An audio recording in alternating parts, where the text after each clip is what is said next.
Hey, what's up, everyone? Today, we're going to unlock a superpower that I swear you didn't even know you had, and that is making incredible music using just the sounds that are all around you. Yeah, no expensive gear, no fancy studio. Let's just dive right in. Okay, real talk. Have you ever been sitting in class and you hear the old projector humming, or you're at home, a door slams shut, and you think for just a split second, hey, that could be a drum beat. If you've ever had that thought, then congrats, you're already thinking like a music producer. So where does all this music making actually happen? Well, it's not in some $1 million studio with giant mixing boards. Nope. It all happens right inside your computer in what's basically your own private digital music lab. Now, this digital lab has a proper name. It's called a Digital Audio Workstation, or for short, everyone just calls it a DAW. You got to think of it as the command center where all the magic goes down. I mean, it's your recording booth, your mixing desk, and pretty much your entire band, all packed into one program. You know the best way to think about a DAW? Imagine it's like a video game level editor. Seriously, you've got this timeline, right? And you just place these different sound blocks. Your drums here, your melodies there, exactly where you want them. You get to build your entire song piece by piece with total control. It's awesome. All right, so to start building, you need to know about the most important building block you're going to use. It's called a sample. So, what in the world is that exactly? Okay, here's the perfect way to get it. If a whole song is like an entire movie, right? Then a sample, it's like a 2-second GIF of the absolute best, most epic moment. It's just that tiny piece that you can grab and use to create something brand new. So yeah, that's literally all it is. Sampling is just taking a small snippet of any sound.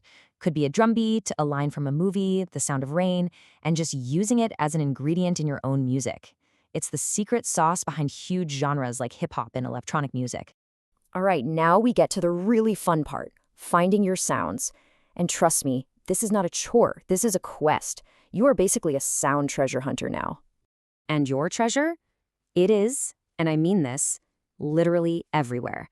You can dig through your parents' old vinyl records, you can find stuff on websites, you can record birds outside your window, or even just the sound of a spoon clanking against a bowl. Your phone's voice recorder is the only tool you need to start building your collection. Okay, so once you've captured a sound, you can't just, drop it straight into your track. First, you gotta shape it. You have to mold it and get it ready for the spotlight. This is where you basically become a sound sculptor. And here's your basic toolkit for that. First, just get a clean recording. Then, you trim off any of the junk at the beginning or end, like any extra silence. After that, you can do cool stuff like tune it to match your other sounds, or stretch it to fit the tempo of your song. And then, my favorite part, slicing it up. And check this out. If you have ever edited a video for TikTok or CapCut, you already know exactly how to do this. I'm not kidding. Trimming a sample is just cutting out the boring parts.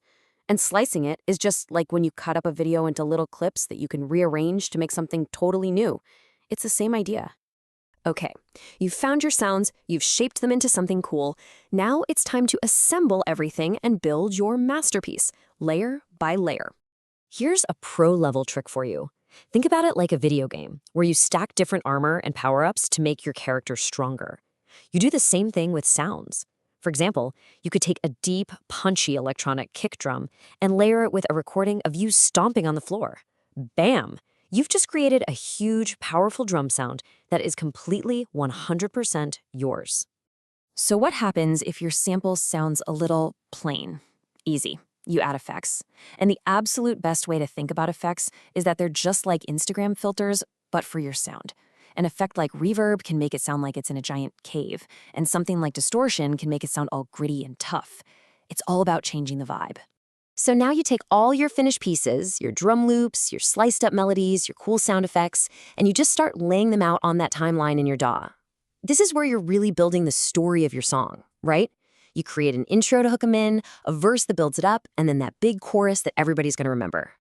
And you've done it. You've built an entire track from scratch, from found sounds. There's just one final step, getting it out of your digital lab and into the ears of the world. This final process is called exporting, or sometimes producers call it bouncing. What happens is your DAW takes all of those dozens of layers and effects and edits, and it squashes them all down into one single playable audio file, like an MP3. It's exactly like hitting save on your final video edit. And just like that, you have a finished song, a real piece of music that you created. It's ready to be sent to your friends, ready to be used in your videos, or even ready to be uploaded for everyone out there to hear. Look, if you take away just one single thing from all this, I hope it's this. You can make music out of absolutely anything. The only thing that limits you is your own creativity. That's it. So right now, wherever you are, just listen. Seriously, listen closely. The tapping of your pen on the desk, the hum of the fridge, the school bell, they're all just sitting there, waiting for you.